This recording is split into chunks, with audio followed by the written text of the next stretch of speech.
Said, amen. We're going to revisit our theme for 2019 today. We're a little bit over halfway through the year, so we're going to revisit our theme for today. Our theme for 2019 is taking new ground. Taking new ground. And on Vision Sunday, the first Sunday of every year, we call Vision Sunday. And on Vision Sunday of this year, we talked about how we were going to take new ground in a lot of different areas and really in every dimension of our life. We believe that God would allow us this year to take new ground. And so, again, we're a little bit over halfway through the year, and so I want you to, we're just going to take today, we're going to slow down a little bit, and I want you to evaluate where you are halfway through this year. Have you taken the ground that you set this year to take? Whenever we launched into the new year, it's so easy to get really excited and everybody's making resolutions and I'm going to be better this year and I'm going to do better this year. And we set all these goals for different areas of our life, and hopefully we set spiritual goals as well. But at some point, before hopefully the end of the year, we have to measure our goals to see how are we doing, because we don't want to get to the very end of the year and think, man, I had all this stuff and I didn't get any of it accomplished. And so next year for 2020, I'm going to have the same exact goals that I had this year.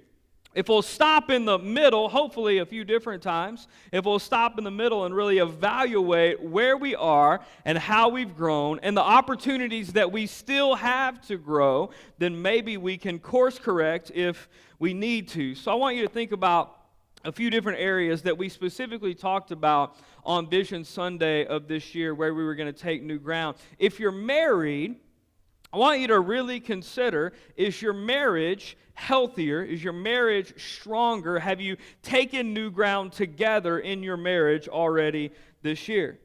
We just came out of a whole series about finances and how to be biblical stewards, and so I'm not going to talk about money today, but I do think that it's worth stopping to evaluate, have we taken new ground in our finances, in our careers? Have we taken new ground? In the ministries of our church, have we progressed? Have we taken new ground? Have we taken new ground in our outreach? How many of you know that there is so much stuff that we can do, not only can do, but that we have been called to do locally? We talked about that on Vision Sunday, how God put us here from all around, but God had us come to Blytheville. We just did an outreach a couple weeks ago. We did community cleanup, and as I was coming up, there was a couple people talking, and they were just saying, you know, we're not from here, but we've come to this town because they lived in different towns. We've come over to Blytheville to help clean up Blytheville, and they were saying that, but it's so true. And here's the thing: God has called them to be here, whether they live in Manila or Steele, wherever they live. God has called them to a church in Blytheville. If God wanted you to be in a church that was in another town, how many of you believe that God could put you in a church that was in another place? So if He's called you here, then obviously there's a work that He wants you to do that's here. So much left to do in outreach. Have we taken new ground in our outreach? Have we taken new ground in our worship? Do I worship on a deeper level than I worshiped 6 months ago? Has there ever been a time in my life where I worshiped God on a more consistent basis and I went deeper in the presence of God on a more consistent basis than I am now? And if the answer to that is yes, then we need to course correct a little bit. If there's ever been a time when I worshiped more diligently and went deeper in my worship than I go now, then I want to get back to that time. I want to do the things that I was doing then. I want to worship then, and then even go further. I want to take new ground in my worship. The same thing in my prayer life. Is my prayer life better than it was 6 months ago? Have I taken new ground in my prayer life, or have I regressed, or have I stayed the same?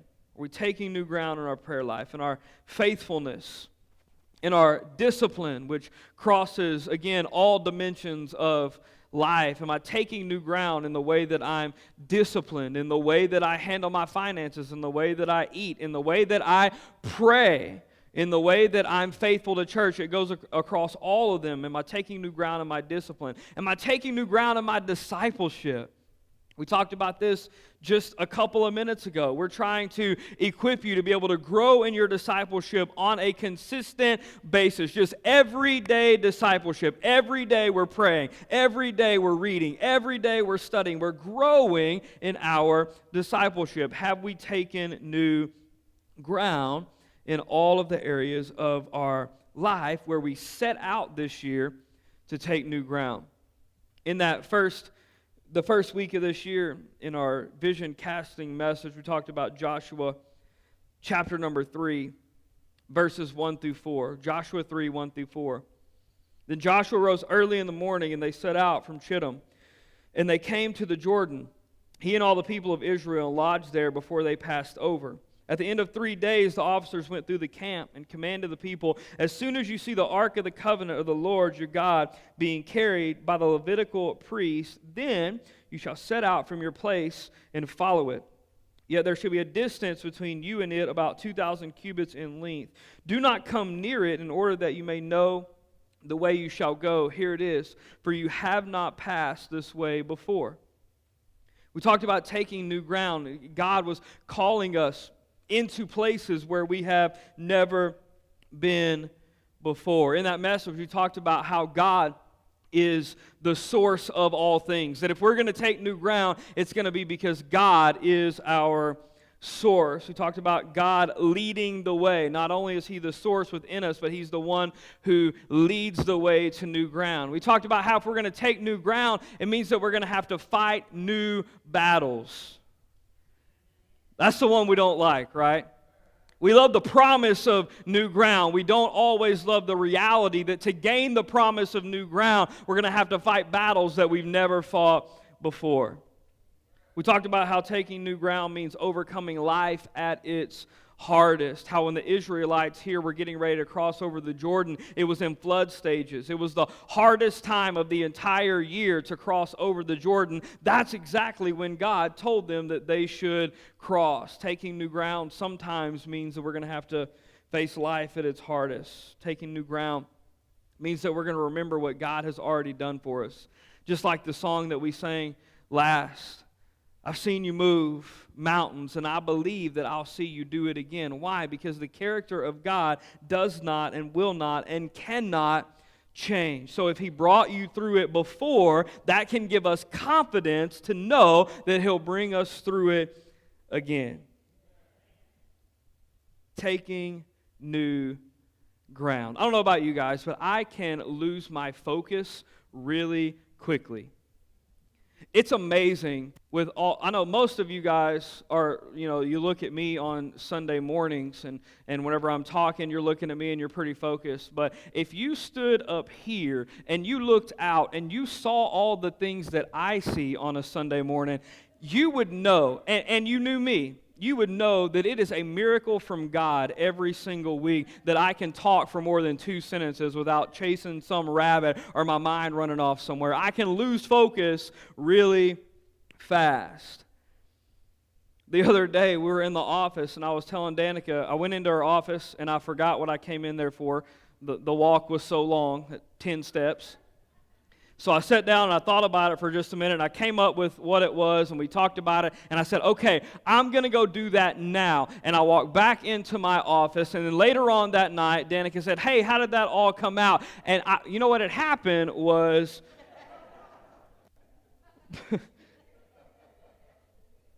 in the 12 steps back to my office, my mind was going so many different directions that I forgot that went in there originally to do. When I got back to my office, it wasn't staring me right in the face, so I forgot, and I didn't do it at all. It's not because I'm so old that I can't remember things. It's because I've got so many different things going through my mind that if I don't write them down really quick, as soon as I think about it, if I don't write it down on a notepad, then I will probably forget at least 1 or 2 things during the day. I tend to lose focus on things that aren't right in front of me. If we don't keep focused on our spiritual goals, if we don't keep our spiritual goals in front of us, it's so easy to forget about them. Not because we don't want to follow Jesus, not because we don't want to accomplish those things, but we have so much going on that if we can't immediately see it in the physical, sometimes it gets lost in the shuffle of the chaos that is our American lives. It's just a product of the culture that we live in. There's so many things. There's so many screens, and there's so many different ways to access all of this information, and it's almost like we have information overload, and because of so much, we miss out on things that we can't necessarily see. The spiritual things, the relational things. Come to think of it, the most important things. Today I want us to be reminded about our theme for the year, and specifically I want us to evaluate where we've taken new ground personally and where we've taken new ground as a church already this year. If we aren't careful, we'll tiptoe around God's promises, but I believe that we need to plant our feet where God tells us that we can go. We talked about this a little bit last week, but I'm afraid that we try to shield God by not really walking in everything that He's told us that we could have, because we don't, number one, we're afraid to fail. But then we don't want it to look like God said that we could do something and then we tried to do it, and so not only then have I failed, but now I failed myself and I failed God. And so we'll tiptoe around the promises of God, and we'll always give ourselves an out. God told me that I could do this, but I'm going to tiptoe over into it. And if it doesn't feel right and look right, and if it's not working out, I'm going to back out of it real quick. That way, I'm not letting myself down, and no one around me thinks that I missed hearing the voice of God. So we'll tiptoe around the promises of God, when what we're supposed to do is when God says that we can have it, and when God says that we can get it, and when He says to move, we're supposed to walk into the middle of that thing and plant our feet in that place. That's what we're going to talk about today. We're going to talk about planting our feet. Joshua 1. We looked at Joshua 3. We're going to back up a little bit and see where Joshua got his confidence. Joshua 1, verses 1 through 6.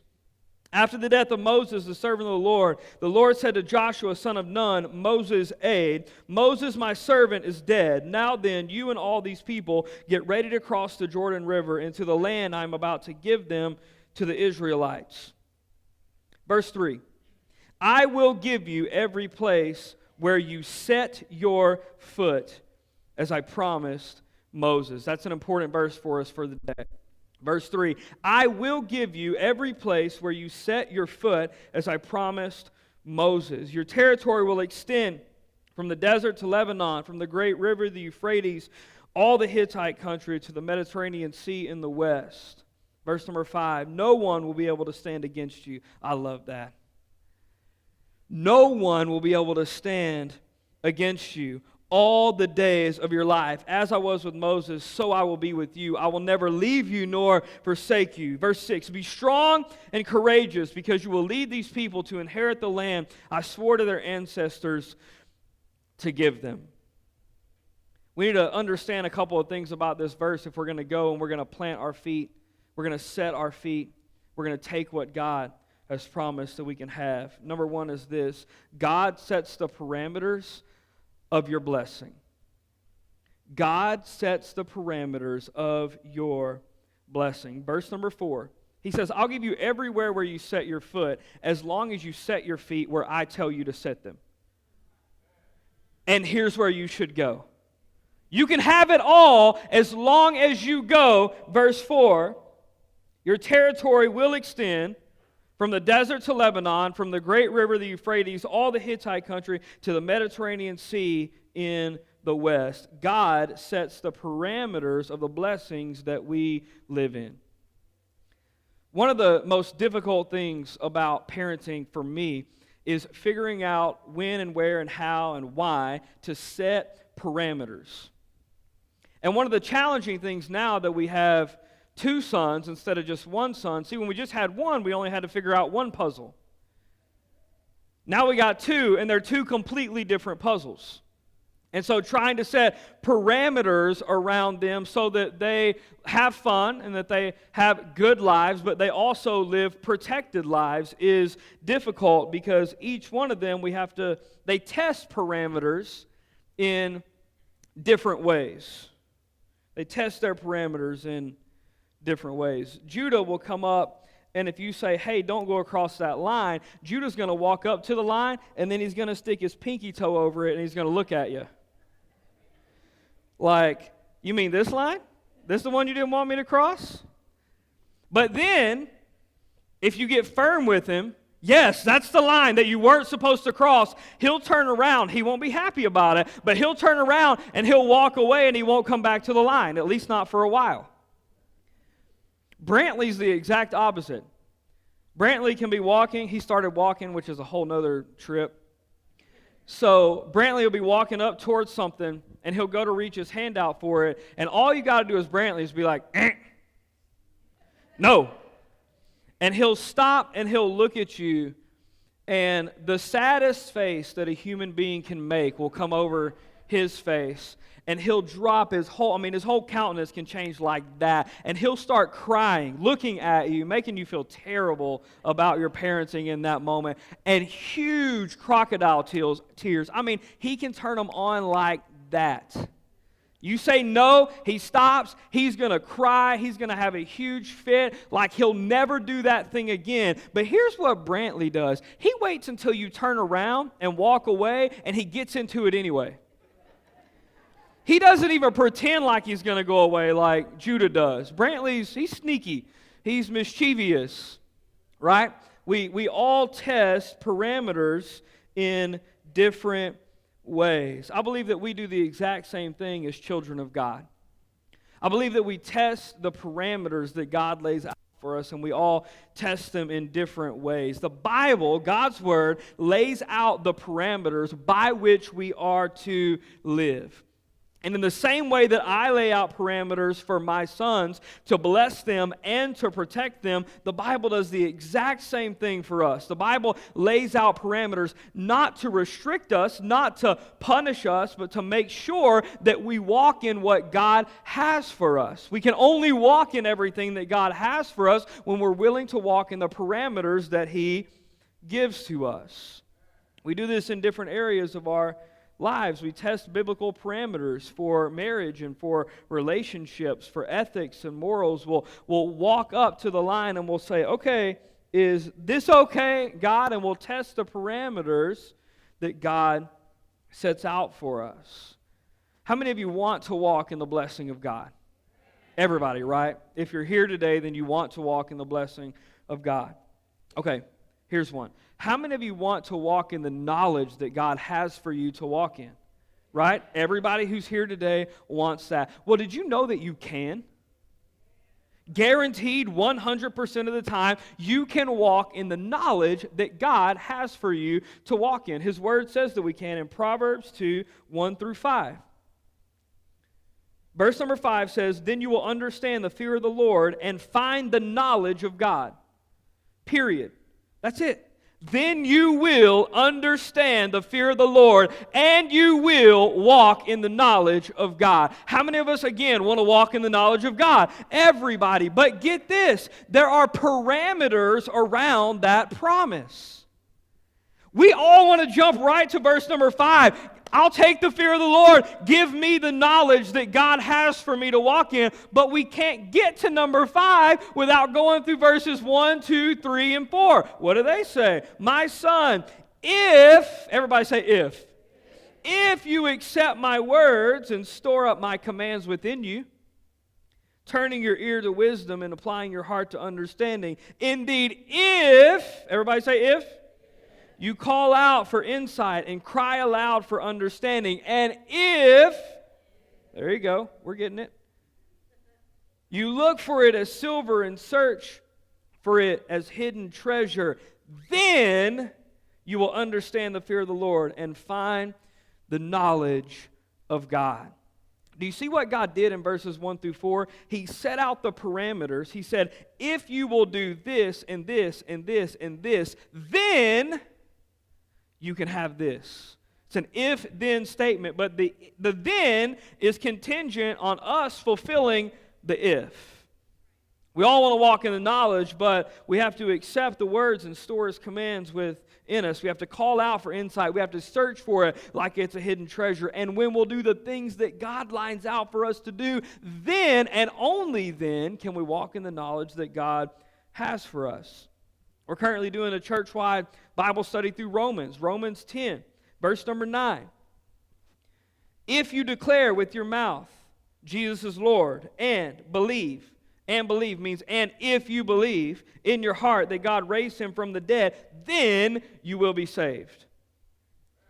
Again, we're all here today, right? We want right relationship with Jesus. We're pursuing something that has to do with Jesus. Even if we're not following Him, we're at least curious about what it means to follow Jesus. We all want to be saved. And the good news of the gospel is that we can all be saved.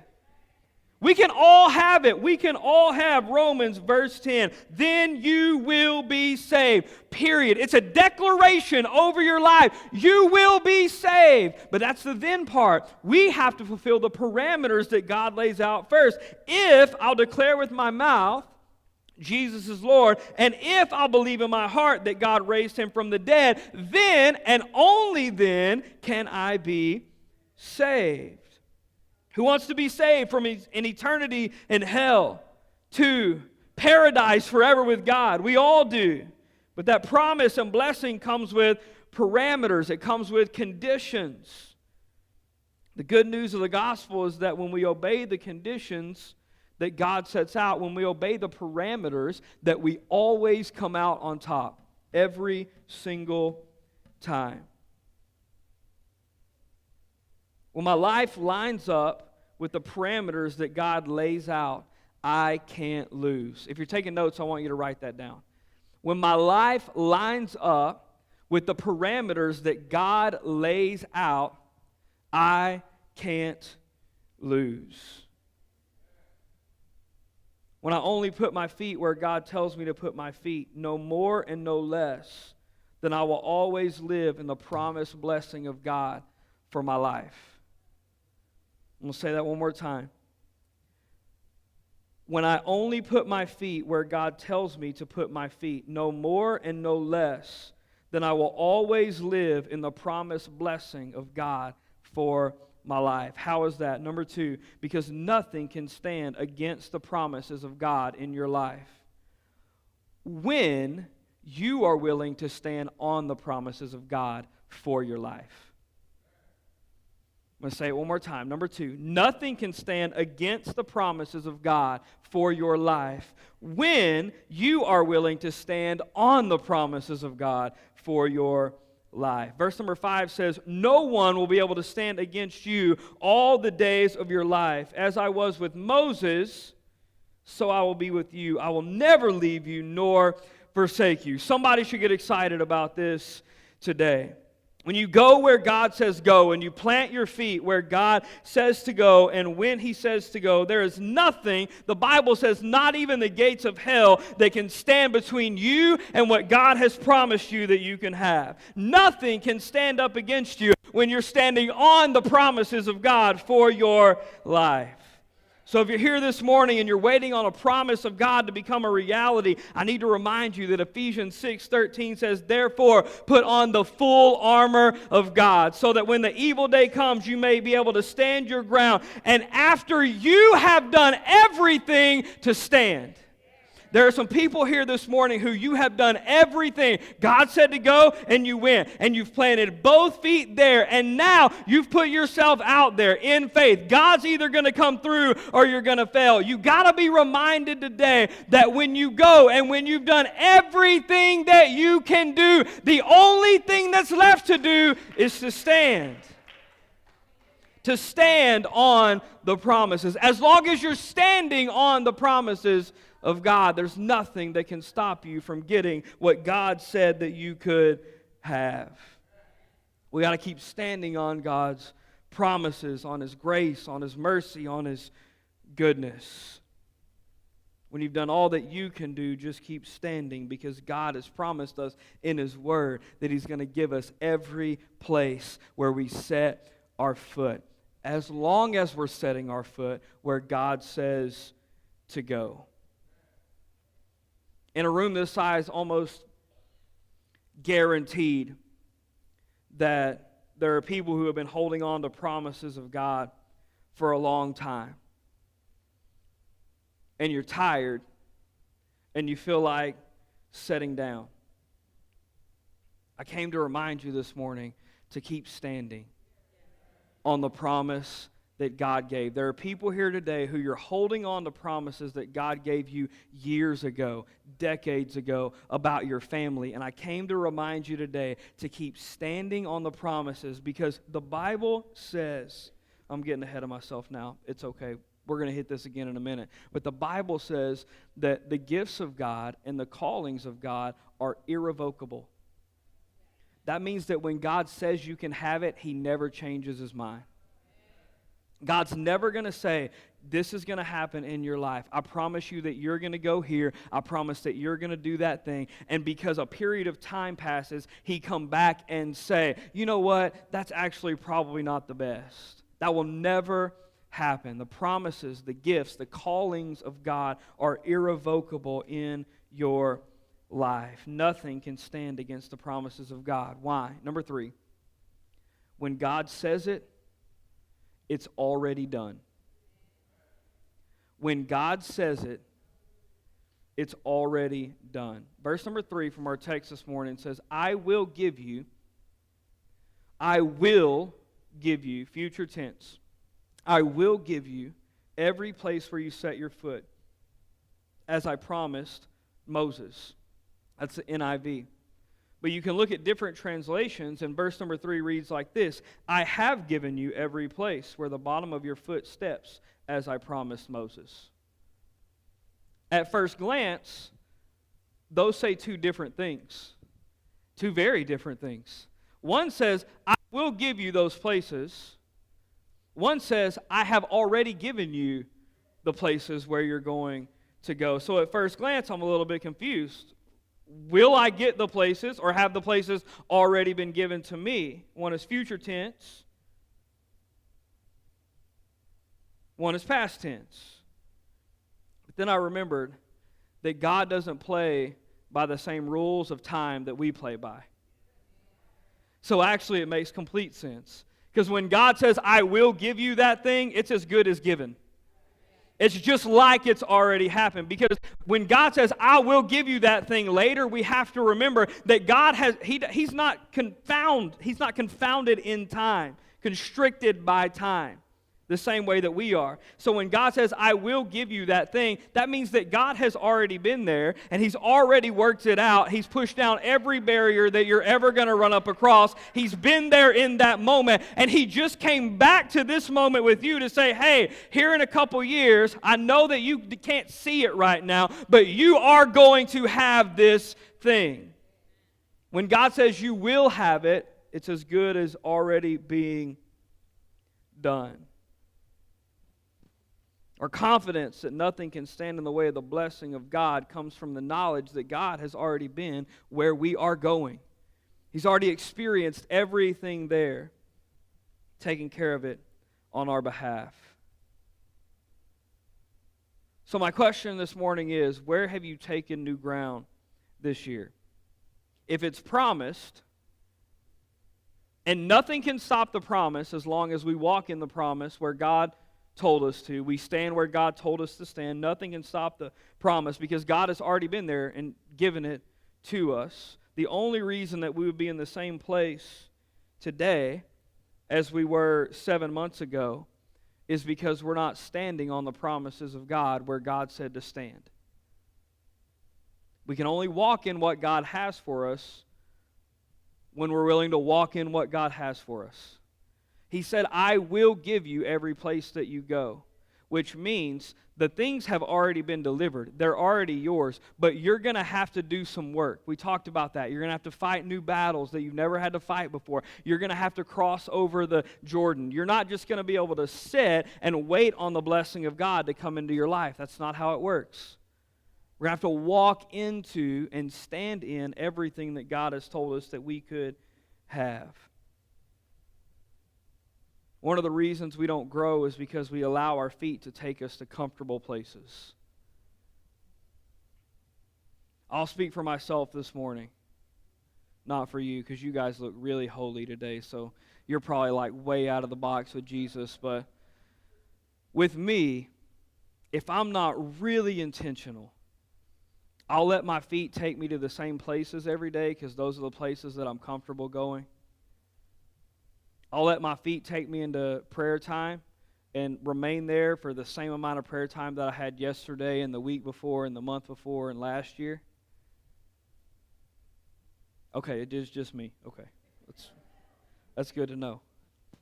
I'll let my feet take me to places that I'm comfortable with, but the same routines and the same challenges and our limited action shows limited faith that allows God a limited amount of room to move in my life. I feel like saying that again. The same routines and the same challenges and our limited action shows limited faith and allows God limited room to move in my life. If I'm going to take new ground, if I'm going to go to new places, I'm going to have to tell my feet to go places that they are not comfortable going. I'm going to have to make them go places where they don't want to go, to uncomfortable places, if that's where God is calling me. Today I want to challenge you to stand on the promises that God has given you. Even when God calls us to stand in some uncomfortable places. Because here's the promise that we have from God's Word. If we'll stand where God says to stand, we'll always win. Every time. Will it be uncomfortable sometimes? Yes. Will it always be fun? No. But if we'll stand where God says to stand, and we'll go when God says to go, then we'll win every single time. If you believe that, I want you to stand with me this morning.